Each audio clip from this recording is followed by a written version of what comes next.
inventeur et la beauté d'une femme. L'une des nouvelles de L'humanité sur la balance par Wassim Messia. Je suis debout et je regarde. N'est-ce pas étrange? Elle est là, face au modèle de mon invention, pendant si longtemps. Ses jambes ne sont-elles pas fatiguées? Comprend-elle ce qu'elle observe? Oui, sinon elle aurait besoin de mon aide, tout comme un élève a besoin de son maître, pour lui expliquer ce qu'est ce modèle, ce pourquoi il est conçu et comment il fonctionne. Elle n'est pas différente du reste des visiteurs, mais elle n'a pas besoin de me demander, et donc cela la rend très différente de tous les autres. Elle se concentre totalement sur le modèle. Elle ne réalise pas que tous les visiteurs et tous les inventeurs ont abandonné leur modèle et sont totalement concentrés sur elle. Elle est entourée de tous. Ils ne sont toutefois pas intéressés par mon invention, ils l'ont déjà vue. Ils m'ont déjà posé des questions, et j'ai expliqué à chacun d'entre eux. Ce sont tous des ingénieurs très intelligents, mais ils avaient encore eu besoin de mes explications. Ils étaient favorablement impressionnés par mon invention et par mon idée, et surtout par la façon dont ce modèle avait été assemblé et la perfection de son fonctionnement. Ils sont tous là, de nouveau, entourant mon invention, mais ce n'est pas pour la regarder cette fois-ci, mais plutôt pour contempler, avec l'admiration la plus totale, la plus grande invention dont un être humain peut rêver, qui n'est pas créée par un être humain. C'est la création de Dieu.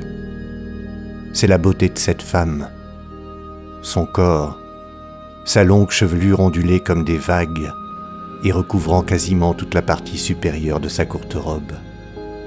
Elle est toujours debout face au modèle, se concentrant avec tant d'intensité que rien d'autre n'a d'importance. Et ils sont là, debout, derrière elle, complètement absorbés par son extraordinaire beauté. Je continue de me demander, que fait-elle ici, au milieu de tout ce métal froid? Pourquoi n'est-elle pas poursuivie par tous les studios de cinéma à la recherche de quelqu'un possédant à peine la moitié de sa beauté? Enfin, elle détourne la tête du modèle et donne un bref coup d'œil vers nous tous, pour nous faire savoir qu'elle est totalement consciente que nous la regardons en tant que femme, contemplant uniquement sa beauté. Elle se retourne et continue de se concentrer sur l'invention. Sa beauté est devenue banale pour elle. Où qu'elle aille, à n'importe quel instant, sa beauté ravit tout un chacun. Elle a tellement l'habitude de cette adoration. Je peux à présent sentir comme un malaise. Je peux sentir que tout le monde me fixe du regard. Pourquoi? Je me le demande. On dirait que des flèches transpercent mon corps. Ah, je réalise à présent qu'ils voudraient tous être moi. Ils souhaitent que cette beauté se trouve en face de leur invention. Se concentrant, ne bougeant pas, faisant de ces morceaux de métal son seul objectif. Elle n'est intéressée par aucun d'entre nous, ou par ce que nous portons. Et pourtant il y a des hommes vêtus de costumes coûteux, immaculée, mais elle s'en fiche. Elle se concentre seulement sur mon modèle. Elle n'est pas intéressée par moi, l'inventeur. Je ne peux m'empêcher de me demander ce qu'elle pense. Je suis intrigué. Cette beauté se demande-t-elle à quoi sert l'invention? Pense-t-elle que cette machine pourrait être une machine à masser ou à faire de l'exercice? Quelque chose pour une femme?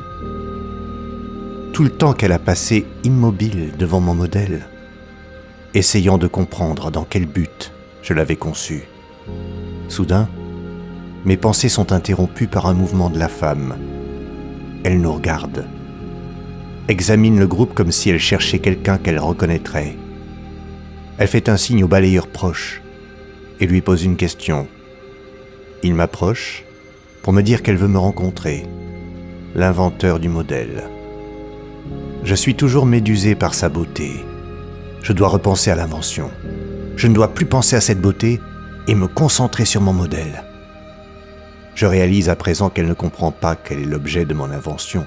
J'ai mal compris. Tout ce temps, elle a essayé de comprendre, sans succès. Elle veut que je lui explique. Je vais tout lui dire. Comment une femme d'une telle extraordinaire beauté pourrait savoir quelque chose sur des pièces de métal et le mouvement compliqué à l'intérieur de cette machine? Je m'approche d'elle et lui dis poliment bonjour. Sans dire mot et en utilisant uniquement son doigt, elle montre une pièce à l'intérieur du modèle. Je croyais qu'elle voulait que je joue l'enseignant et lui explique l'action de la pièce qu'elle indique, mais à l'heure que je commence d'exprimer mes premiers mots, elle m'interrompt en donnant son explication. J'écoute jusqu'à ce qu'elle termine et je reste silencieux. Elle me regarde, attend ma réponse. Je réalise maintenant que l'enseignant, ce n'est pas moi, mais cette femme. Je suis à présent l'élève auquel on explique son erreur. Et son explication m'indique comment je peux rectifier le problème, comment je peux améliorer le modèle.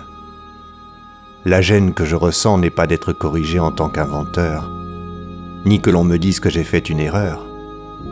Et non plus parce qu'elle a montré la pièce inexacte, elle l'a fait de manière courtoise et respectueuse. Ma gêne provient du fait que je la regarde seulement en tant que femme. Son apparence, ce qu'elle porte, son maquillage et la brillance de sa longue chevelure. C'est uniquement la coquille extérieure de cette belle femme. Je n'ai pas pensé une seule fois à sa personnalité, à l'intérieur de la coquille. Cela veut dire son intelligence, qu'elle démontre être plus brillante que la mienne. Moi, l'inventeur. Je garde la tête baissée, incapable de la regarder, honteux de la manière dont je la voyais auparavant. Elle s'en va. Et la seule chose que je peux faire est d'opiner du chef pour reconnaître son départ. Elle m'a laissé. Seuls mes yeux l'ont suivi en silence. Elle ne m'a pas laissé pour quitter le hall, mais seulement pour aller vers le modèle de l'inventeur suivant, pour recommencer exactement ce qu'elle a fait avec moi. Je vis son doigt montrer l'intérieur du modèle. Je la vis parler et lui écouter en silence.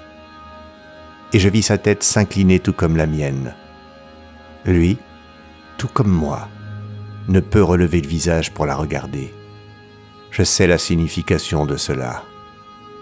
Je n'ai pas besoin de la suivre, car je sais que la même chose va se produire avec tous les autres inventeurs. Je connais la séquence et je connais le résultat. Tandis qu'elle finit d'expliquer le modèle au dernier inventeur, je la regarde.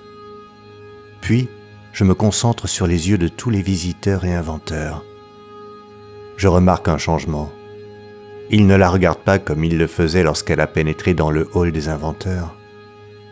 Ils ne voient pas seulement son incroyable beauté à présent. Ils voient aussi son intelligence, sa compréhension, son cerveau. Le cerveau d'une femme qui est la couronne de la beauté d'une femme.